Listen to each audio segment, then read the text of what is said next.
Histoire. La fin de l'empereur Yayati Koku, sa femme. Épique Mahabharata. Dans l'histoire précédente sur Devayani, la fille du gourou Sukra, nous avons appris qu'elle avait choisi d'épouser l'empereur Yayati de la famille Bharat et avait forcé la princesse Azura à être sa servante à vie dans la maison de son mari. Aujourd'hui, nous arrivons au premier drame de la famille Bharat. Bien que Yayati n'ait pas épousé volontairement la belle Devayani, après leur mariage, les deux ont vécu très heureux.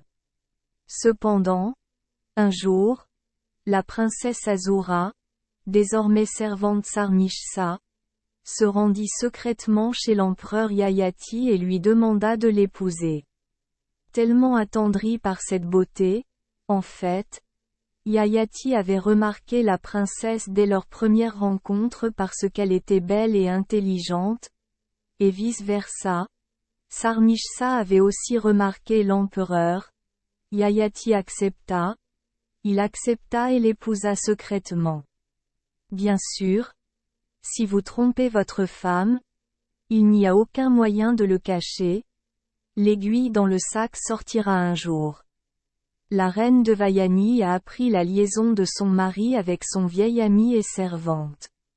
Elle est devenue furieuse. Sans dire un mot, elle est immédiatement retournée à la maison de son père, le gourou Sukra, pour révéler tous les péchés de l'empereur.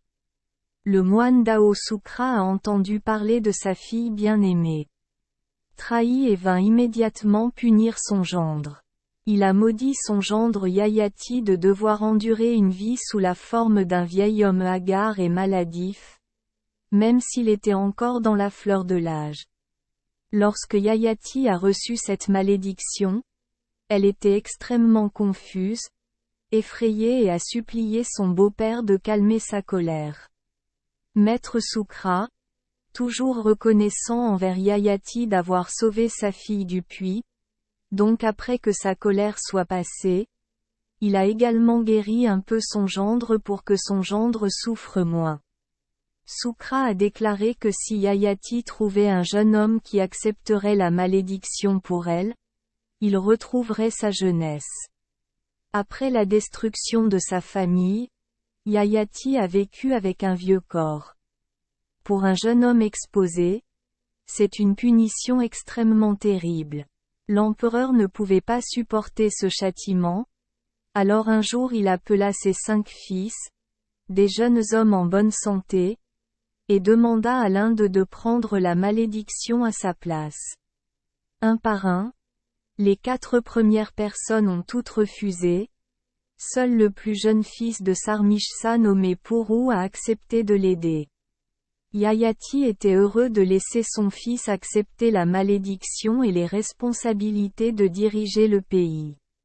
L'empereur Yayati, après avoir retrouvé sa jeunesse, jouit librement de tous les plaisirs de la vie, puis s'installa avec une danseuse Apsara dans le jardin du dieu Kubera pour beaucoup d'années.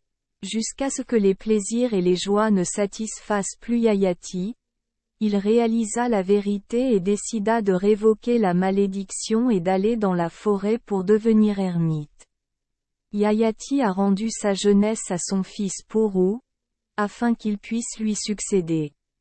Puru devint plus tard l'ancêtre des familles Pandava et Kaurava.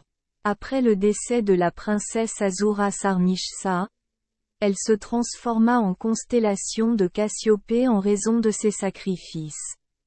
En grec, selon la mythologie grecque, cette constellation rappelle, mais les Indiens appellent cette constellation Sarmishsa pour honorer cette princesse pour son sacrifice.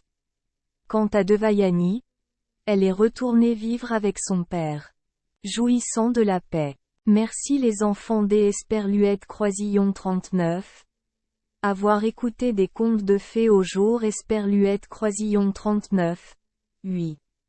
Espérons que les histoires apporteront aux enfants des moments heureux et significatifs.